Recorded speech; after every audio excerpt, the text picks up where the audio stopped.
Hi, welcome back. Today is the first day or first week actually of the class, and I talked about the various aspects of the class the previous session.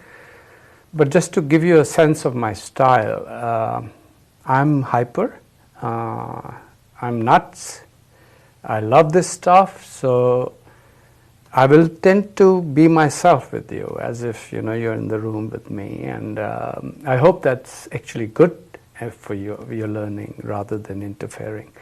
And I talk about life and so on as we go along, and the good news is you can always skip parts you don't enjoy, whereas if you were in the class you have to suffer me throughout the class. So what I'm going to do today is I'm going to start off with the content.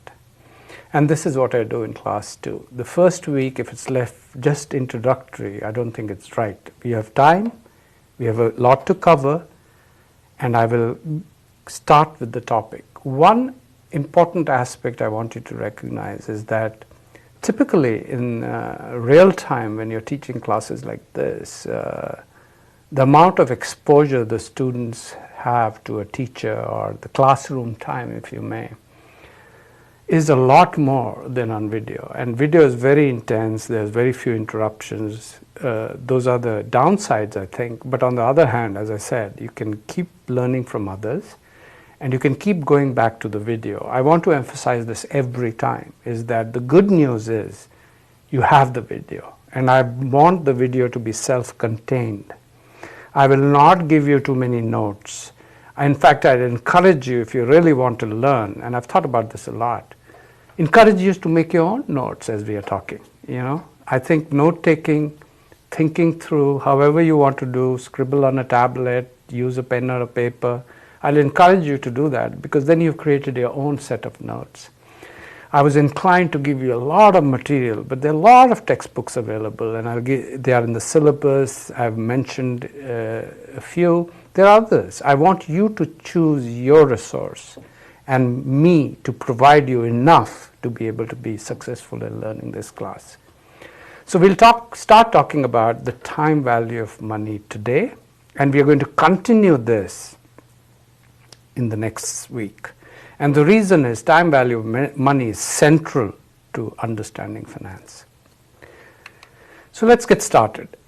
I want to pitch the beauty of finance, if you remember, as its ability, the structure and the details and the tools, the ability of finance to solve, or I shouldn't say solve, but to understand decision making and make good decisions. So we're never sure whether our decision is going to be right or wrong, that's life, but we want to develop a framework where the chances of you making good decisions given the information you have goes up. So I hope you recognize that. So what is really critical to decision making? Every decision involves time and uncertainty. I have emphasized this in the introduction of the class, and I will keep emphasizing it. If you understand time and you understand uncertainty at a gut level, in a framework context, in a daily life context, I think you would have arrived, and life will be so cool. You'll be able to make decisions not using Excel but based on your gut, as if you have also used Excel, because your framework is so strong. So time and uncertainty. These are common to every decision. Please recognize that. It's common to every decision, whether you want to cross the street or whether you want to create a new technology to solve poverty, which I hope you do. Okay, very important to understand just the impact of time on a decision, and that's what we call time value of money typically. We ignore uncertainty for some time, and I'm going to do that in a very deliberate way. I will talk about it because life is full of uncertainty, but I'm going to try to ignore bringing in uncertainty, simply because if we learn in a linear way, building blocks will help us get there, rather than throw everything at you and it's going to be difficult. So remember, we are going to spend a lot of time understanding the impact of time, with uncertainty somewhere at the back of our minds but not explicitly accounted for. And Just to re-emphasize this issue, I'm putting it up as a bullet point, and so that you can make notes on this. We got to internalize the time value of money. And so what I'm going to do now is give you a sense of what some terminology is available to us, which actually turns out to be, except for the fact that it's in English that I'm talking, makes a lot of sense. And I'm going to spend a lot of time on each one of them before jumping into actually talking about finance. So you can think of it as the language of finance that we need. And I'm not going to throw too much language at you.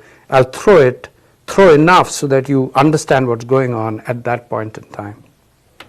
So the first thing that we will try to talk a lot about is present value, and something that's closely related to it, future value. I would like you to, I'll soon start drawing timelines, which are very important. So basically, one of the things that you need to know is how to draw a timeline. And if you know how to draw a timeline, half the problem is solved. Because the world's problems are awesome because nobody knows how to approach them. The life in general is quite complicated. What finance does is makes it simple. I mean, that's what you want from a framework, not to make life more complicated. It's complicated enough. So look at what present value means. It means the value of anything today, present as in now. What does future value mean? The value in the future. And what time in the future? We'll start off with very simple examples and make it infinite future, right? So you don't need to worry about present versus future. We'll structure it within a problem that you have. But the most important aspect of this is look at the units in which both are measured. The units in which both are measured are dollars, or yen, or rupee, as I said, wherever you are, the currency of your country. And you're from all over the world taking this class, which that alone excites me, you know. And so hopefully I can reach you and help you learn this stuff. So whether it's a dollar, a yen, or whatever, both are in dollars. And again, dollar is not the important thing, but the thing is that it's a measurement of value. And a lot of things in life actually can't be measured. Love, for example, is something that you can't put a dollar sign. That's why it's so awesome. But for matters in this class, the dollar sign is just a language of reflecting value. So the unit is very important because I'm going to now go to the next thing, which is N. And many times it could be called T, T as in Tom, symbol. It's for the number of periods that you're thinking about. So for example, if you're thinking only about today versus next year, then the N is 1. But notice again, why is this important? Because you'll recognize in a second that the passage of time alone makes decision making both interesting and challenging. And that's why I love finance, is that, think about it, it's just because of the passage of time. You need to worry about so many things, but isn't it cool that time alone can make such a huge difference? So the number of periods, now it's critical for you to understand something which I'll repeat. The problem will lend itself to the definition of the period. So we'll just remember that. The period doesn't have to be a year. It can be one day, depending on the nature of the problem. Finally, the most critical aspects of finance is, if I were to capture one element of finance that distinguishes itself from everything else, it is the next symbol, R.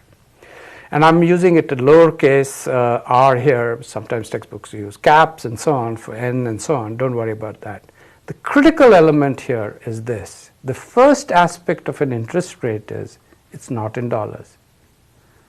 It is in a percentage terms. So it's like a change over time. This is very, very important to understand. And I think intuitively you do, but practically we'll also try to see what's going on with it. The other element which is very, very important for this class, and in a way, this is the one aspect of the class that I wish I could spend weeks on, but we don't have the time, is we'll assume the interest rate is positive. And I'll say this is an assumption. And let me throw out an idea to you. Where do interest rates come from? Why are they typically positive? Can they be negative? Is a fascinating topic.